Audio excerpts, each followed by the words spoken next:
Hello and welcome to my podcast. Do me a favor, subscribe to the John Keim Report wherever you get your podcast. You're watching on YouTube, hit that like button, hit that subscribe button. You can find us there as part of Ampire Media. That's Ampire. Always much appreciated when you tune in. And don't forget, you can read my work on ESPN.com. Listen, folks, I'm still on vacation. So if something happens, go to ESPN.com. Someone will have a story on it. Won't be me. And I'm not going to update the podcast. So you're going to get this. You're going to get what you're going to get. Hopefully it's a quiet summer, folks. We all have earned that. Anyways, in a minute, I'll be joined by Craig Hoffman, who, of course, is a sports talk show host for the Team 980, also has the Take Command podcast that he hosts with and has with Logan Paulson. And you can find him on Twitter, X at Craig Hoffman.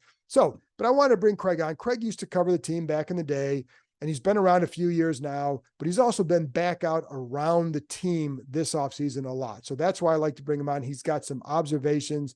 He's got a sense of what's going on out there that I think it leads to good conversation. So we talk about the offseason. We talk about what's going on. We talk about the different philosophies in the building, et cetera. So anyway, here we go. Here's my conversation with Craig Hoffman from the Team 980. All right, Craig. So as this is being played, we're in the middle of summer. So we're a couple of weeks removed from the spring workouts, a couple of weeks from training camp. And boy, John, is it hot outside. Well, and yes. And right now it is. And I'm sure when this airs, it'll still be hot. So yes. Anyways, but I am curious though, because things that I'm curious to see, like you were around the team a lot more. You were able to be around them a lot more this offseason than you have been in recent years. Mm-hmm. What would you say for you was the best development of the spring? And what do you think it means for camp and going forward? I think the best development of the spring happened behind closed doors, and it's actually the staff. I know that some people think this is a big deal. Some people don't. But I thought the cohesion of the staff, like you had to step back and be like, oh, right, these guys didn't know each other 4 months ago. Right. And you're like, right, that's insane. How well they work together. The fact that there seems to be a unified vision, Cliff and Joe being able to work together and get the things they need done, the smoothness with which practice ran. There's no tension, and it just creates a better environment. And at this stage of the rebuild, at this stage of where they are, creating that culture, creating that environment is going to help us figure out, and more importantly, them figure out who's worth keeping in the long term and who's not, and maximizing each piece of the player side of it, and frankly, the coach side of it, to understand this is the best version of this human being. This is what they bring to the football team. And that score, if you will, is worth keeping around long term or not. And to know that in years past, there has been a lot of tension amongst the staff, and that hasn't been the case. There's been a lot of confusion. There's been like literal conflict. All that stuff is come to a head. I just think the fact that it kind of took taking a step back and remembering that Cliff Kingsbury and Dan Quinn and Joe Witt Jr. and even, amongst the offensive staff, Anthony Lynn, Brian Johnson, these guys, maybe they knew each other in passing. They knew of each other, certainly being in football circles, but they had certainly never worked together outside of like DQ and Joe Witt until 4 months ago. And the ship is running this smoothly. So seeing that come together and kind of that united front, I think is the most important thing. Player wise, I think that's a little harder to answer just because it's still so early in the process. But like, honestly, that to me is the most important thing that came out of the spring, was that this seems like a genuine professional operation, which is going to give the players a chance to show what they've got. And that's a good point too. And I will say, because like every time when I'm asked about that too, I bring up like the energy and all the juice that they bring, right? And that stems from, in part, from what you're saying and how guys are happy to go to the building now and all that. And so I kind of separate the long-term prognosis versus the 2024 prognosis, because 2024, it's kind of what you said. It's the stuff you see, and there's still questions in the field. We don't know how good Jayden Daniels will be this year. We don't know about the O-line, cornerback, et cetera. So how important for what you're saying too is that cohesion and when you're looking forward. It's essential. And I think the other part of just the difficulty in answering it from like a direct player standpoint is some of these guys are new. Like, what's development Right. versus what's new? Like, is Jayden Daniels developed? I don't know. He looked really good on day one and really good Right. by the end. Better than I thought, but is that development or is that just how good he is? Same thing Right. with, I think, a lot of other guys because we just don't have a frame of reference. But to the cohesion point, I mean, I just think that culture matters so much. Yeah. And when we say culture, I feel like that gets almost a bad, like woo woo kind of rap versus the example I'll use is Oklahoma City in the NBA. The Thunder have a way of doing their business as a basketball operation that continuously takes guys and gets the best basketball versions. This isn't about like feel good development as men and all that stuff does matter. Like being a good human being is ultimately a good thing. But I'm talking like as players, they get the most out of their guys in Oklahoma City time after time after time because of the way they go about their business, the way they care for the players in terms of feeding them and the sports psychologists that they have and the obviously the strength and conditioning staff that they have, the player development. And it seems like for the first time, certainly since I've been covering the team and probably since you've been covering the team as well, that they have this kind of stuff in place in a new cutting edge kind of way, which is really feels cutting edge, but is just catching up to the rest of the NFL or the best teams in the NFL that have had this stuff. And so to give the chance for a late round pick like a Dominique Hampton to pan out and be the next guy that Adam Peters found in the 5th round that turns into a Pro Bowler. And I'm not saying that Dominique Hampton's going to, I'm just picking a name out of the late draft pick hat. It requires everybody in the building to support that player in their role. And it requires a vision by the coaching staff of how to use that guy to maximize his strengths, hide his weaknesses until they can fix his weaknesses and he becomes an all-around player, but is able to maintain confidence throughout the process to continue performing at a high level as they add more and more to his plate. So all that cohesion and everybody on the same page matters because it fuels that sense of belief that what we're doing is worth investing in. If I'm a player, I believe in the thing we're doing. So I am subconsciously going to give my all because I don't have some kind of reservation that I don't think we're headed the right direction. And I think even the pad drill is a great example of that. If there was a couple of coaches that were off the sideline, like kind of making fun of it, the buy-in, especially from those position groups, dies instantly. And instead, like everyone from the coordinators on down is out there hooting and hollering and getting those guys riled up and ready to go. And it just creates a buy-in that gives the experiment that they are running a chance or maximal chances of success. And that's a good point. And it's funny too. There's two things with that. Excuse me. I was watching the D-line go through drills, one of the last practices, and I'm watching like John Allen and Deron Payne, the way they're competing and just how much it actually, I'm like, it's June 12th and these guys look like they're enjoying being out there competing. And it wasn't because they're like having lollipops and ice, and ice cream, whatever. Yeah. It's because they're having fun with the atmosphere that's been created. And and that's why I say long term, that's really good. Short term, I don't know the payoff. But going back to the other point too. Well, can I just double click on that real quick? Yeah. For two things. One, I talked to Daryl Tapp on my show. He sat down like an hour after you did when you came on, however many weeks ago it was in the bubble after minicamp. And Daryl kept using the word intention. Like there's an intent to everything that Dan Quinn does, and that filtrates down to the staff. But I'll put my strength and conditioning coach hat on here for a second. If I'm training an athlete and I want to get their maximal, like explosive first step out of them, saying, I want you to go as fast as you can is not as effective as putting them next to someone else and having them compete or putting them on a stopwatch and being like, I'm going to time your first 10 yards and we're going to do explosive 10-yard splits. And I want you to try to beat your time every time. Because that is an external, extrinsic motivation that's like, I got to get it. And it fuels an actual better performance. So yes, it is fun. It's competitive. It's all these things. But there's also an intent of actually getting a better result out of the drill. And that kind of thought is the kind of thought that they put into coaching that I would say the previous staff and staffs that I have covered didn't necessarily do. Do you, and I'm going to get back to that in a minute. So, but before to finish the other thought, I want to go back to it because I think that's important. But going back to the player development, and I think it matters too that the coaches believe in who the front office is giving them.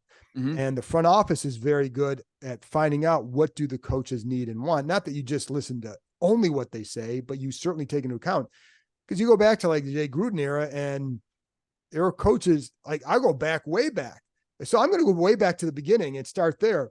When Dan Snyder took over, I remember talking to someone here, is like, the one thing that concerns me with him is I don't think he knows how to put together a team. Well, I think we saw that play out, and he didn't understand what team building was and all that. So that's one thing. Yeah. Then you go back to, so with that, then you go back to, I talked to like guys like Vinny Serrato and people like that, like how Dan would pester them to sign Jeff George. Got to get Jeff George. And for a year, they withstood that. And finally, one time, Snyder just like, I'm the owner, go get him. Now, Jeff George, I actually enjoyed him. But the point is, like, the football side didn't want to bring him in. They had Brad Johnson, they blah, blah. And then you go back, a couple of years ago, they're bringing in Paul Richardson. That was as much a Snyder, Bruce Allen thing, because they wanted a guy with speed, and he had speed because they lost to Sean. Coaches didn't, the Jay Gruden was not on board with that. Zach Brown, some of these guys, like, they were not on board with, and not only they bring him in, they re-signed him. So it's, when you have that situation, I just don't know that you can develop guys, because that the coaches don't believe in guys. No, the phrase that Dan dropped in that video the Commanders put out, you can only coach someone to the depth of your relationship with them, Right. is so perfect. I have thought about that nonstop as a coach myself, in the fitness work that I do as a strength and conditioning coach and a performance coach. Like, I think about that a lot. And it doesn't mean you have to be best friends with everybody that you coach, Right. But it does mean you need to understand what motivates them. You need to understand who they are as a person.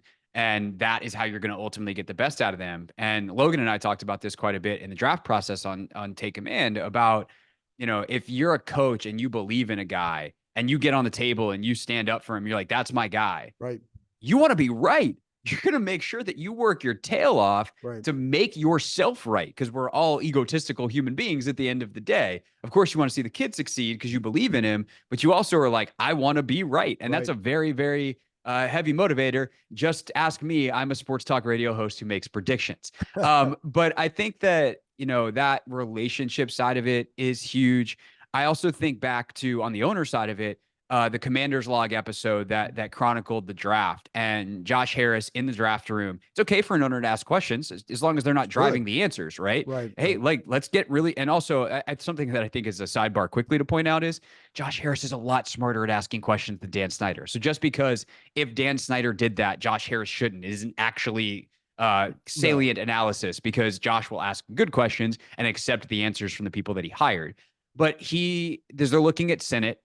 He asks Adam Peters and Lance Newmark, and he's like, well, will he play if Zach's on the team? Because Josh realizes, like, this is a pretty high pick for a guy that we already have. We just signed a guy. Like, how does this all work? And they're like, oh, no, like, he does different things. Like, he'll definitely be on the field. And Josh is like, great, awesome, let's go. Yeah. Because he trusts his people. But it's okay to ask the question. You want to make sure they've thought about that. Are we properly allocating our resources? So all of that comes together into just a level of competence that should give fans, I think, a lot more hope moving forward. Still a lot of unanswered questions. It still has to work on the field. There are no guarantees in the NFL, but the process is just so much better. And I'd rather have a good process than a bad one. Right. And that's what I keep saying too. I think the approach, which is the approach/process, this is what you have to take to build a good team. And when it gets there, who knows?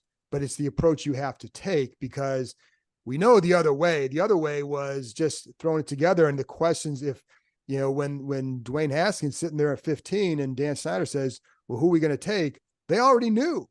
There was no debate.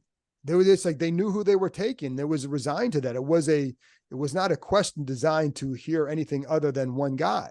So, that's different. But again, going back to the competition stuff too, because to your point, it's not like no coach has ever done the competing thing. Like when you put the one-on-one situation with the corners and all that. So there's obviously pockets throughout there, but when you can intersperse it throughout drills, it hammers it home even more. And in the defensive line drill, Craig, I'm watching it, and it was all to see who could get to the bag quickest. Right.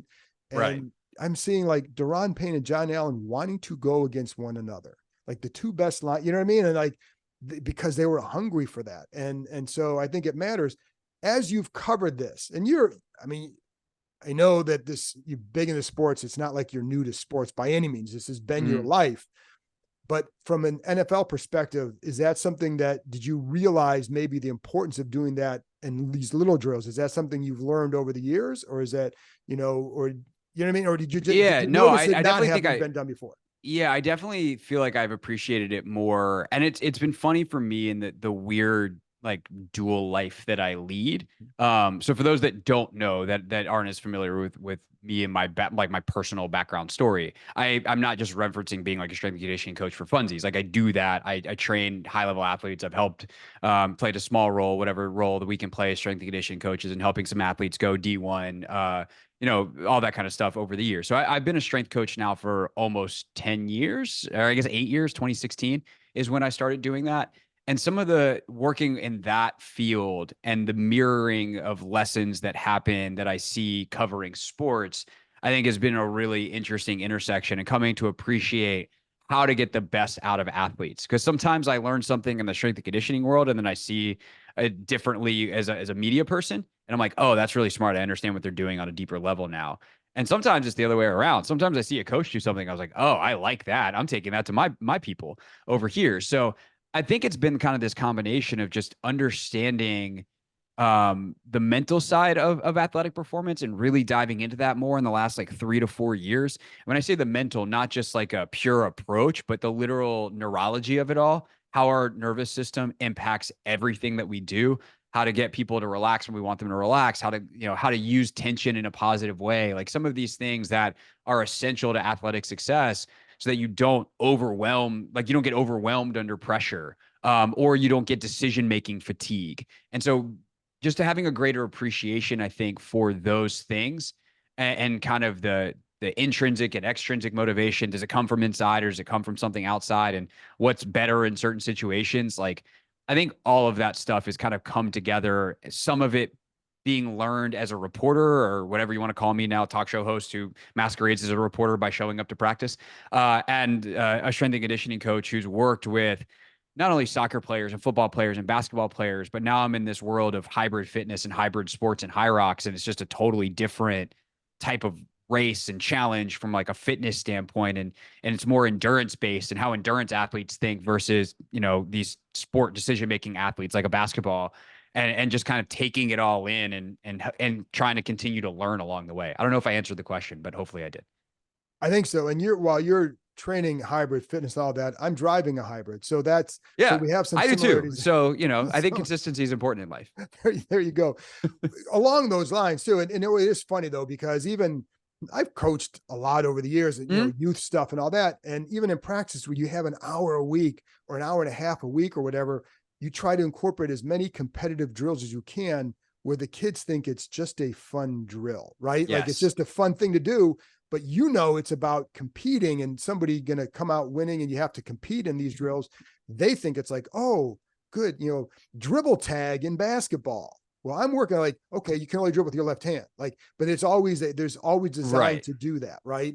Like we can And do drills that work on acceleration and deceleration, or we can play Simon Says or red light, green light. yes, exactly. And but it's like, and obviously that's very elementary, but you see that a little bit more now. And it's hard to do that with every drill, but the quarterbacks throwing into the net, that's a competition drill all the time. Now, did they do some of that before? Yes, not to the same degree though.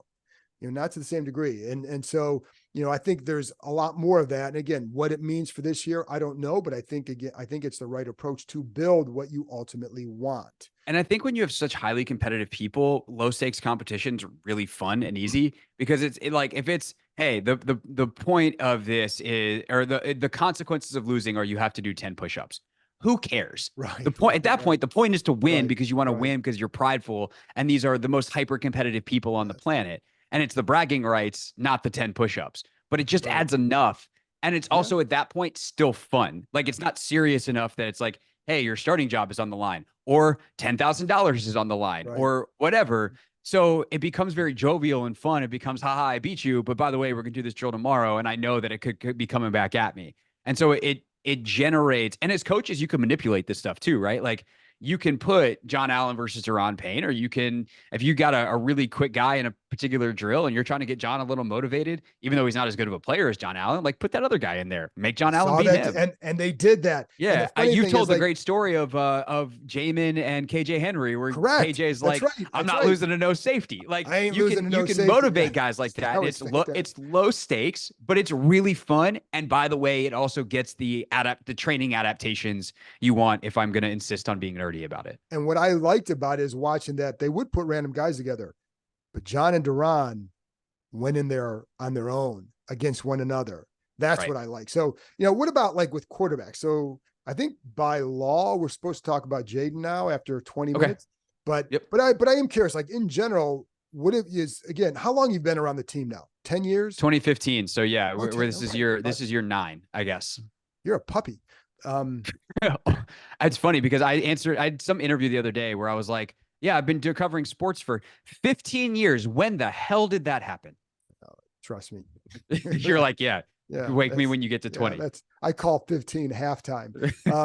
So but with quarterbacks though, like what have you seen over the years that when you started versus now that you feel like, okay, I used to think this was the most important thing. Now I realize it's this. Is there anything in particular or, Yeah, I think it's funny because you sent me this as a topic to think about, and I was like, well, I haven't actually really seen any successful ones because I've been well, covering Washington for 9 years, and that's a neither good have you, and point. you've been covering it No, for 25. So right. there's Yeah. that. I think that I value physical traits a little bit less than when I started, and processing and like I'm going to use the phrase mental toughness, mental resilience. Yeah. That's a better phrase. Resilience more now because I think the most important thing a quarterback can do is see what he's supposed to see with clarity and then make a decision off of that. Of course, there is a requisite amount of arm strength and kind of fundamentals and accuracy that you really need. And I do think accuracy is one that comes back around too, where I'm like, man, some quarterbacks that I've like an Alex Smith obviously didn't have the world's strongest arm. It was plenty strong enough. He was the number 1 overall pick. So Alex had a ton of physical talent, even if he's kind of seen of as this more conservative guy.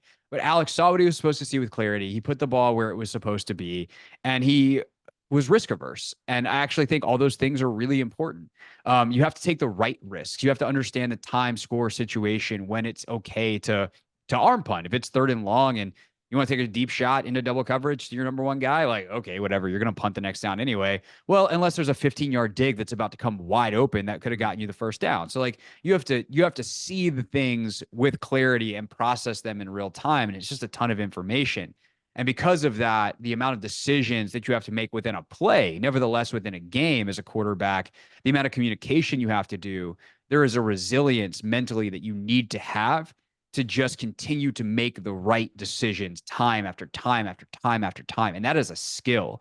And so I think those things really come together. So to sum it up, resiliency and clarity in decision making, and then ultimately like accuracy, anticipation, putting the ball where it's supposed to be on time. And whether you can do that because you have a strong enough arm to wait an extra half beat or because you throw with great anticipation and then the accuracy brings either path together. I think those are the things that I really value in a quarterback, which, to bring it back to Jayden, because we're required to by law, is why I'm even higher on Jayden than I was in the draft process where he was my quarterback 1B with JJ McCarthy, because he seems to have that calmness and that resiliency to be able to process the information. And we saw it in the spring in some of the drills where there's time on the clock, and he just way better than Marcus Mariota, even, who's been around for a long time, did not get sped up, knew how much time he had, knew what he had to do, and did it at a very high level. Yeah. And I was going to ask you too, like what you did see from him in that area. And what are some of the things that you look at it and say, okay, this is, whether it's offering hope, whatever it is, like, optimism for the future with him, and maybe 1 or 2 things you say, okay, obviously there's a lot more to learn about him, but what was anything in the draft process that you might say, like, still need to see this?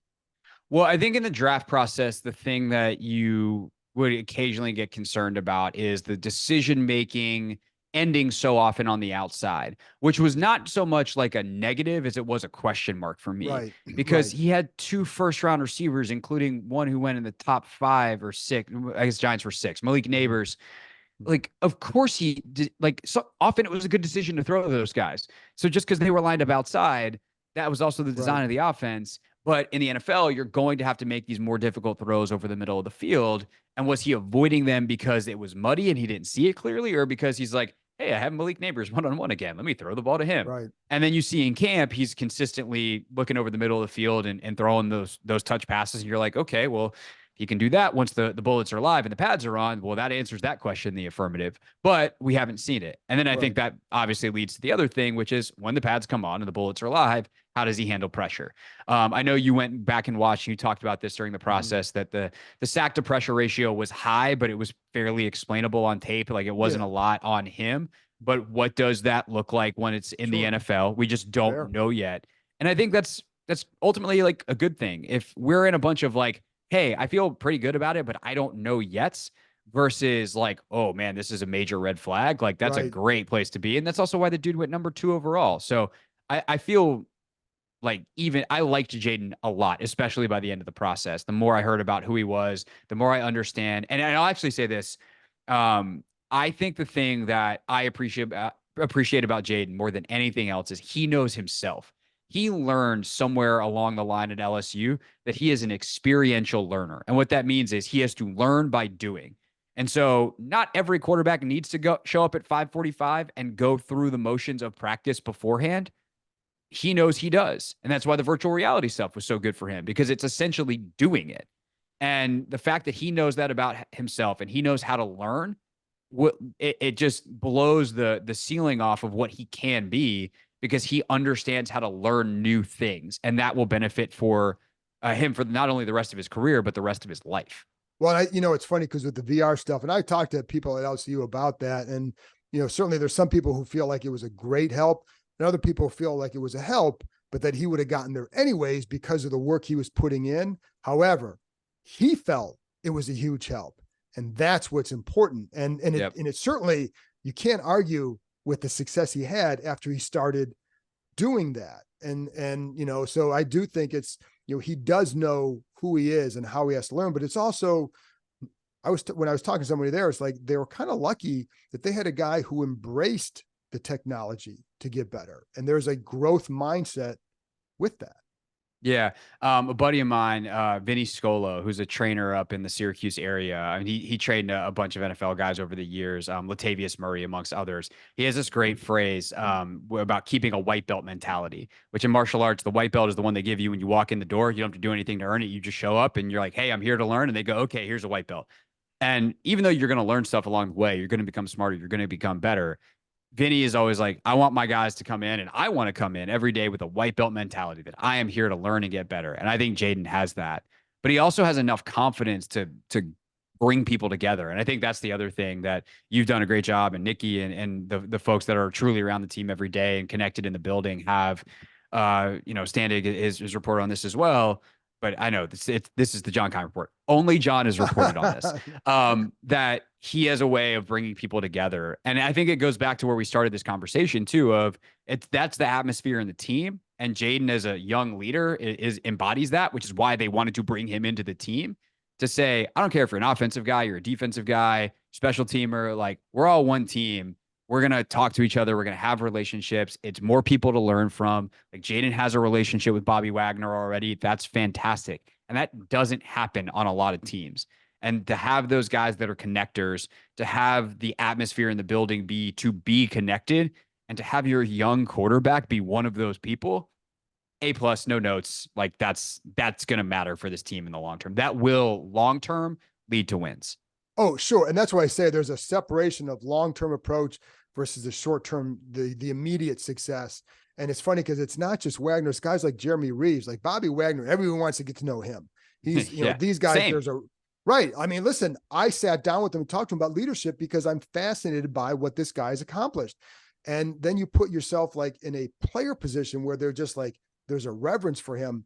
But for me, like with Daniels, it was also Jeremy Reeves told me the story about how he went in there in the locker room his first time I met him, and he's like, "Hey, Revo," like he's like he knew his name, and like Jeremy's accomplished things in the NFL, but he's not like he's not Jamar Chase sitting in there, right? He's a really good special teamer who's had a great story and all that, but he's not Bobby Wagner. And so like that to me is where it's also at as well. And so anyways, let's finish up on one last thing going in a different direction, but Jamon Davis, putting him at edge rusher. I don't know how much, again, pads have to come on for him. And my thing is like, give him time to see where it goes. But I'm curious what you think of this experiment and where, I don't know. Well, just curious what you think of the experiment there. Yeah, I'm intrigued by it. There's a part of me though that's like, I don't know. Jamon Davis has also been an all right linebacker the last couple of years, whose growth trajectory, despite the coaching, like very much in spite of the coaching, has been all right. So why don't you try to just maximize him at linebacker? But I also understand that they have watched him. They're way smarter about football, and especially defensive football, than me. They know the linebacker position really well. And if Ken Norton's like, I think we should try this, I don't know if this guy's a linebacker, I'm going to listen to Ken Norton. So it's worthwhile. I understand why they do it. He's got great athleticism, a tremendous athletic profile. So you talk about like arm length and things like that to potentially do it. My question, of course, is going to be, can he learn the skills? Like that is an art. There's an art to pass rushing, and can Jamon Davis learn how to paint a little bit? Not like he needs to be a world beater. And it's a different game when you're on that line of scrimmage from like being a run defender and things like that. But presuming they use him in just pass rush situations, if he can get the edge, and I think it also is worthwhile because their edges are not that, like they don't have a pass rusher on the edge. They're going to rely on tricking it up a little bit. So this is the year to try it, both for him contractually and where he is on the timeline and where they are as a defense. And if it works, amazing. Like that's found gold. If not, there's really not a lot of downside to it. So I guess I don't really have a file yet because I haven't put pads on, and I really honestly didn't spend that much time watching it in terms of what I think of the experiment so far. But on a macro level, I think it's worth the experiment. And I also think it speaks to what they feel about the linebacker depth, if they're willing to do this, because you bring in, and I think Jordan McGee is a guy who's going to be one to watch, whether this year or in the future, and how he develops too. And I think they feel comfortable enough about the depth there, which the last few years, nobody felt good about the depth there. And I think that's another signal that, it's worth a shot, because if it pans out, if it doesn't pan out, you're still covered. He can go back and play it. But if he does, you're covered there. You got Lulu, you got, if McGee develops, you got a couple other vets there behind them. So much different spot. And I think that's what it also signals. So anyways, Craig, I know you got other stuff. Tell people, and I would have, before we came on, I would have already told them, but tell them again, you and Logan, all your places that you got going on. Yeah. The Take Command podcast. If you like John's pod, I think you'll like ours as well. I agree. Logan's been on John's quite a bit as well. So you're familiar with his work for sure. That's on all your favorite podcast platforms, full episodes on YouTube as well, at the Team 980 and at 1067 The Fan. And then the Hoffman Show, my daily radio show where we talk lots of Commanders, but also other things, is 4 to 7 on the Team 980. You can listen on the Odyssey app anywhere in the US. And we also stream that live on YouTube at the Team 980, and lots of clips and highlights and all the things on YouTube at Craig Hoffman as well. Craig, thank you very much, man. Enjoy it. Always my pleasure. Thanks, John.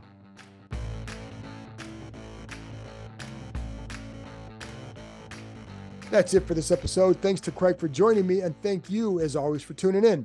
I'll be back with another episode later in the week with my colleague from New York, ESPN's Jordan Raanan, talking about the New York Giants and getting some of his thoughts on what he felt what his perception is of the Commanders, their offseason, but also offensive line coach Bobby Johnson. He knows him well.